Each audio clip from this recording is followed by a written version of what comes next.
Hi, stranger. It's been a while. It's okay. You can look at my butt. My bad. I hope I didn't make anything weird between us. Like, it's just communication, you know. Just don't leave. Don't leave, please. Please. I love you. What? Now, before we hop on to the actual video, I just wanted to say thank you to everybody that has subscribed, liked, followed me on Instagram, which is weird to have new people. Like, how are you? How are you? Just in case, follow me, Carbon Gap, and Andrenita. I don't know how to say that. I don't know my own brand name. Like, can you believe that? Andrenity. Oh, that's better. Thank you to all of you who have been there and been waiting for another video, which I'm trying to do constantly, post and everything. But I'll be real, I don't have any internet. Yeah, so that's what's up. Anyways, let's just hop onto the video. I love you again. Don't forget it. Forehead kiss.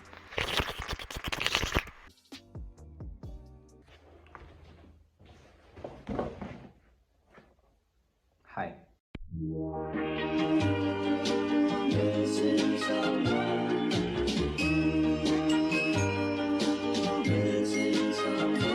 Missing someone with all your missing someone. Hey, what's up, you guys? Welcome to my channel again. How dare you wander here into my channel, but stay so you can watch. In today's video, I am going to make my first ever big mold cast. I've never worked with big molds ever in my life, and oh my god. I usually work with like small little molds so I can make earrings and jewelry. But now I bought this little package from a mold maker that I did not mention in my recent video. That's from Mold. So if you guys haven't checked that out and want to get some tips and advice, so it's this video. Anyways, it's a lawful molds. I don't really know her name. I follow her on Instagram and she makes a lot of dope molds. The ones I really liked are the ones that I purchased. Yeah, that's actually pretty much it. I want to show you guys an unboxing of her molds and let's work on them. I'm the worst unboxing ever, so you guys are not gonna get that really cool view from the top and everything. You're gonna get the my face is just watching everything. I'm just telling you what it is. That did not work, just in case if you're asking. Wow. Oh, she gifted a mold. How sweet. I won't use it, but thank you, Alafo Mold. That's so rude of me. I will make some pairs of earrings just because the mold is free.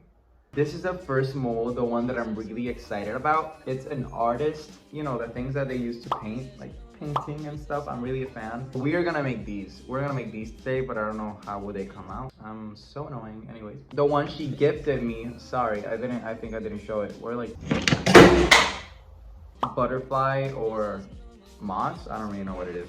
I also bought this one. Anyways, I think I'm gonna make mirrors with this. We're gonna do that in another video, so we're gonna keep it in its plastic. Other than that, this little mold, I think it's a holder for stuff. That's pretty much it in the package. These are well packaged. That's really nice. Thank you, Apple. We move on to the next part of the video, which is me making one of these. And it's gonna be all voiceover just because I cannot really talk while I'm making stuff. So hopefully you guys understand me. And if you have any questions, just comment down below. Let's just jump right in. Okay, future card. Hello, mate. Voiceover Carbon here. That's so weird. I would never do that again. Now, generally, this is a really optional step, but if you're that type of person that wants to work with botanicals, make sure that those botanicals are dry. Either you can dry them with silica gel like I'm doing here, that the sole purpose is to just draw all that moisture without affecting the properties of the flower, so it can have that really cool 3D effect. Or you can press your flowers flat between two notebooks and a sheet of paper, so all that moisture just draws out. Yeah. Now sometimes a little bit of moisture doesn't matter, but in some occasions it may occur that your resin cures blurry, it won't cure properly, it won't harden enough to get that really hard touch. Better to be safe than sorry, you know. It's a sexy mold, baby. That's a really sexy mold. Now for this palette, I really wanted to do something a little bit different that I've never seen out there before.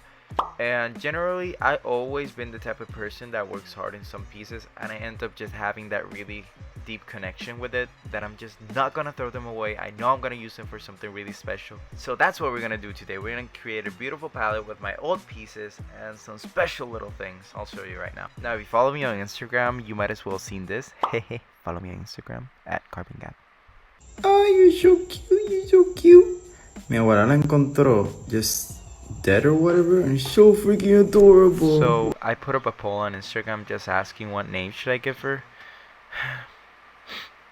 And it was beautiful. Thank you for voting. We voted for Nadia. So Nadia the Moth, thank you for your services. You became a beautiful work of art.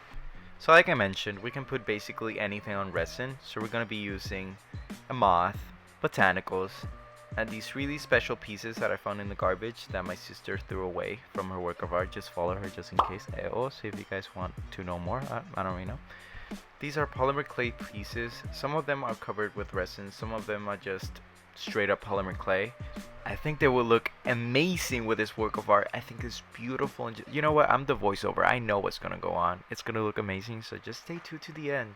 These really are really good tips and advice. Just follow them along so you can get a really pretty work of art if you want to. Finally, we start off with resin. Ugh, at last. Now we start mixing our resin. Make sure you go with circular motions just to go with the flow so you don't cause too many air bubbles or micro bubbles. And make sure you don't use this type of cups that have ridges on the edges because it can cause a lot of friction and more bubbles. We don't want that. Bubbles are our enemy when working with resin. But I'll show you a little tip and advice here and there. You can notice it's fully mixed when there's no gray areas or lines or anything like that. It's just pure clear resin.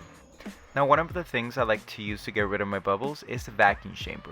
The purpose of this is to actually just suck up all that air and excess that's inside of the container. You don't really need to get one, but in the future it's a really good investment for people who actually work with resin or silicone molds actually. Another great tip and advice is to pour your resin Slowly. not slow where the time of curation just catch up to you and the resin just gets all mushy and gushy.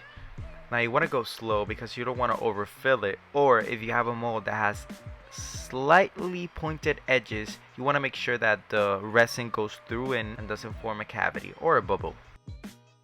Now we're going to be later on putting more items inside of the mold, so it's really important that you have this base layer on. Make sure it's thin or not too thick that it causes the mold to overflow. Really important, make it thin, not too thick. Go slow, go thin, you know, just take your time, but not take all the time. Another great tip, don't do a really large batch of resin if you're gonna be decorating like I am, because to me details are everything. I might take literally an hour in decorating, so the resin by the time I'm done, it would be halfly hard, I would say. Not hard to the point that I cannot move it around, but hard to the point that if I do move it around, it causes a lot of bubbles and stuff. Now since you're gonna see the process and how I created this little masterpiece, I still want to make sure you get informed on things that people have asked me before. So in my last recent videos, I chose 5 of the most common questions that I get when it comes to working with resin, so we're gonna answer them while you watch me just work things out in this segment of Random questions. Now for starters, we have Liz Contreras, which she asked, do you have to wear a mask for resin? And then later on said, I thought you died. I did, a little bit inside, the usual. No, but in all seriousness, you really do need a mask when working with resin. Not just any mask, a respirator. And I see a lot of people saying, oh, what if I use 2 surgical masks or 3 on top? Surgical masks don't have filters. Well, some of them do, but not the type of filter where it filtrates the VOCs that resin or fumes just go out. So I listed in the comment section the types of masks. I also said this in the resin safety video that I once did about the mask I use and why I use it. It's because of the filters. Not only when working with resin you're gonna need the mask, but when you're sanding, drilling, and that's pretty much it. Maybe like polishing if you use like a really tough chemical. But other than that, it is really important for all those steps that you'll be using a mask just to save yourself from any unwanted situations. Remember kids, safety first. Or not, I mean, your body, your choice, but that's my like straightforward advice. Just do it, really do it. In this question, Jackie Nellinger said, I don't know how to say that. If I say that wrong, sorry. Would you recommend doing resin outside? I just started out and I'm so glad that I saw this. Crying emoji face. Thank you for seeing this. Anyways. Now the thing with working outside, there are really a lot of factors that may affect your work area, like the wind, the dust, and maybe this balance on the table, if that's a cause. It's no problem, we're working outside. Contrary, the VOCs are gonna be open air, so they're just gonna go away much easier and you don't have to breathe that in your studio. But you do need to make sure that it's covered by a box or anything that just covers it up, that doesn't make something just crawl inside, like mosquitoes, a lizard, just straightforward dust, anything. If you're a detailed perfectionist, you don't want this, but if you don't care about that, well, just go straight forward for it. That's all your options. Satanistic? Anyways, she said, can't you use a heat gun instead of a blowtorch? Yes. Generally, I don't work with a heat gun because the air just flows and just moves my pieces around, and since I'm working with something really small, it is really hard to get in there. But when I'm working with things like a canvas, paints, or anything that requires me to move an item, if you guys have seen those paintings that are like ocean resembled, that works really well with a heat gun because it creates these really cool cells and movement that it's just more natural looking and everything. So like I said, it has pros and cons. Like the blowtorch can affect your mold and it's straightforward heat.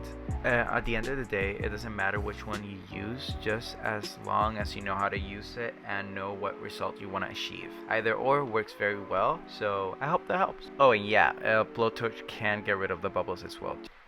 Angels Jesus said, wait, how do I get some earrings? www.andrenid.com. If you're interested, make sure you check it out or follow us on Instagram for the next shop updates. Thank you very much for asking. I love you, Jesus. Chanel Garefa said, can you use a blow dryer instead of a blowtorch? I got in this question a lot, and what I would say is no, just because the blow dryer doesn't reach the amount of heat that a blowtorch does, or a heat gun for that matter, because a heat gun reaches to 700 Celsius. A blowtorch, it depends, and the hair dryer, I'm pretty sure you don't want to burn your hair, so it won't reach more than 150 Celsius. So I think that's all for this segment of Random questions. Make sure if you have a question, just leave it down below and I'll answer it probably in the comment sections or in the next video. It doesn't matter how random it is, I'll probably just answer it in both. The randomer, I'll probably answer it the most. I have really random questions. Now once we're all done, make sure you have everything coated in resin, but don't overflow your mold. It doesn't matter if it has a little bit of ingesture is what you say, like a cavity thing, like it's like curved edge. Don't lens it, just leave it with a curved edge. Tomorrow when we demold this mold, we'll take care of the rest. Oh yeah, let's get up close and personal with this baby. Yeah, look at those hands, look at that moth, look at them botanicals, there's some sexy thing going on here. Wow, poor baby. After 24 hours, we're ready to demold.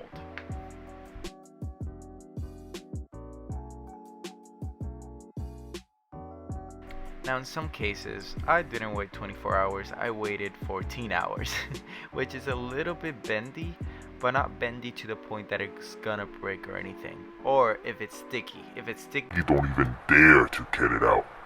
Now for this part, make sure you sand the edges. It doesn't matter if you sand inside because we're gonna dome it. Am I doming it? I mean, we're gonna give it like a really glossy layer so these defects won't show up on our radar. So trust me, we got this. Now when you're finished sanding, make sure you wash your piece completely And dry it completely. Like we said, we don't want any moisture whatsoever. Now we're doming our piece. If you don't know what doming is, it's basically just applying another thin layer of resin that gives it like a really cool lens type of feel, glossy, smooth finish. So that's why I'm saying that it doesn't matter if you sand inside. because you're gonna dome it over top. And it's like, let's say when you get your nails done and you have them all buffled up, and when you go underwater they look like really smooth. That's basically what we're doing here, but with our resin piece. Don't go quick, go slow. Art takes time. We don't want to go over the edge, causing the piece to just overflow outside of the edges. Resin creates this little like barrier on the edge so it doesn't like flow over it. It's not like water. Well, it is kind of like water. It gives like this form. I forgot it. Tensión superficial. I don't know if somebody knows that in English, but that's what it is. Now this is the finished product when doming, but I didn't show in this video, but I actually domed on top and bottom, so it kind of looks like a rounded object now. Hello, I'm back. It's been about 3 weeks or a month that I've actually haven't finished this video, and I finished the palette the same week. Now, in that time, I created more palettes, and I'm gonna show you guys before I show the main one. A sneak peek of the other palettes that didn't come out right. Oh. All right. I made about 7 palettes. 5 of them didn't come out right. 1 of them is sold. Well, 2 of them are sold, and 1 of them is a gift. For starters, oh my god, I wanna do a palette haul. I have more of them. Okay. For starters, here I have this one. This is like a mirror shard palette. It has a lot of doodles. I was trying to do like a 3D technique. I didn't really record any of these palettes in the making. It has a lot of amazing features. In the back, it's this color. I need to sand this off and resin a little bit. You can paint in the back, and in the front, it's just pure decoration. So if you have it like laying down, it's like, oh my god, look at that amazing palette right over there. These 2 that have the same error, sad that I cannot sell them. Maybe I can sell them as refurbished or something. But as for now, I'm just gonna keep it on the down low, and well, yeah. This is the black one. This was actually my favorite when it came out, but it came out quite bad. It has a lot of my resin errors in it. It looks so cool. Yet this is the blurriness right here. I believe it's either from resin dust overdue. Oh my god, how do you say that word? Or humidity. One of those 2 ruined this palette. It's sad because it was a really pretty palette, and I accidentally bumped it over, so I have these little guys right here that I can actually sand off and resin again over this palette, but it's kind of sad. You can paint over this part, and yeah, like I said, this palette is actually really cool because it has 2 features. It of course has a lot of my resin fails. There's a little snake. I love the snake. I love this little arch. This butterfly thingy is really cool. It has the same situation that happened with the black one. The cool thing is, watch this. Now you guys can see it. It's glow in the dark right here, and well, you're not gonna see where I'm actually pointing at. So it's glow in the dark in these areas, in the little snake right here, this triangle, and I forgot which one. Oh, the butterfly thing. It looks so cool for a photo shoot. Like, I'm an artist. I know what I'm doing. I'm very artistic. My favorite out of all of them is this one. It's such a really cool collective palette. This one came out perfectly, has no errors. The only errors is that I was actually trying to make the flowers pop out and look like 3D, which they do because you have texture in them, but it ain't an error. It was actually a propósito. It was actually made for a reason. Other than that, in the back, you can paint over it. It doesn't have anything else. The one that you've all been waiting for, I know you're not waiting for it actually. But it's this little guy. This amazing palette with my sister's like residues. This is actually for my sister, so I wrote her name right over there. It's really weird. Her name is Paula, and I wrote November 2020. That's when I made it. Here in the bottom is my sign, and I love it. I actually love it. The wasp, the butterfly or moth. Its name is actually, I forgot the name. I believe it's Navia. It was either that or Juanita la. Yeah, let's just say that as a gringo would say it, but no, it's Juanita la. Anyways, it didn't come out that name, so say hello to Navia. Anyways, that'll be it for you guys in today's video. I don't know what I'm doing. I hope you guys enjoyed the little making of this resin palette. I'll be having a lot of more interesting makings or whatever along the way. Maybe, just in case, don't get your hopes up. With that being said, thank you guys for watching. Please subscribe. Don't leave without subscribing because subscribing helps me actually doesn't help me right now anyway. So if you want to subscribe. If you don't, whatever. And that's pretty much it. Give the video a big thumbs up, and I love you guys. Hopefully I can see you guys the next time, and peace out. Bye. Dime papi. Dime, mami.